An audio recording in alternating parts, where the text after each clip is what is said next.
લોકસભામાં મહિલા આરક્ષણ અને પરિસીમન સાથે જોડાયેલા 3 બિલ રજૂ. બિલ ઇન્ટ્રોડક્શન પર પ્રસ્તાવના પક્ષમાં પડ્યા 251 વોટ, વિરોધમાં 185 સભ્યોએ કર્યું મતદાન.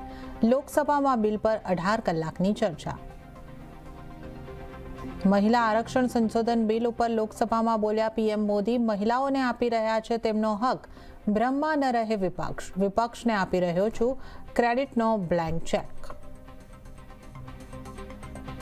મહિલા આરક્ષણ બિલના સમર્થન અને પરિસીમન બિલના વિરોધમાં કોંગ્રેસ. કિરેન રિજિજુ બોલ્યા, પરિસીમન પર ભ્રમ ન ફેલાવે વિપક્ષ. અફવા દ્વારા દક્ષિણ ભારતને લઈને કરવામાં આવી રહ્યો છે વિરોધ. સારી શરૂઆત બાદ બજારમાં ઉપલા સ્તરેથી દબાણ વધતા નેગેટિવ ક્લોઝિંગ. સેન્સેક્સ અને નિફ્ટી ઘટાડા સાથે નેગેટિવ બંધ. બેંક નિફ્ટીનું અંતે 200 પોઈન્ટથી વધારે ઘટીને ક્લોઝિંગ. તો મિડ કેપ અને સ્મોલ કેપમાં ખરીદારી રહી યથાવત. ઈરાનની સાથે ઐતિહાસિક કરારની નજીક અમેરિકા. યુએસનો સંદેશ લઈને તહેરાન પહોંચ્યા પાકિસ્તાનના સેના પ્રમુખ અસીમ મુનીર.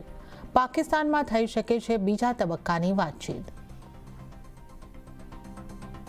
અને યુદ્ધની વચ્ચે ઈરાને આપી 3 સમુદ્રી રસ્તા બંધ કરવાની ધમકી. કહ્યું હોર્મુઝના નાકાબંધી યથાવત રહેશે તો રેડ સી, ઓમાન અને ફારસની ખાડીમાં અટકાવશે કારોબાર. તો નાસિકમાં ખાનગી કંપનીમાં ધર્માંતરણ અને યૌન શોષણના મામલામાં રાષ્ટ્રીય મહિલા આયોગે લીધી નોંધ. એક ટીમ આવતીકાલે લેશે મુલાકાત. કંપનીએ તમામ કર્મચારીઓને વર્ક ફ્રોમ હોમ આપ્યું.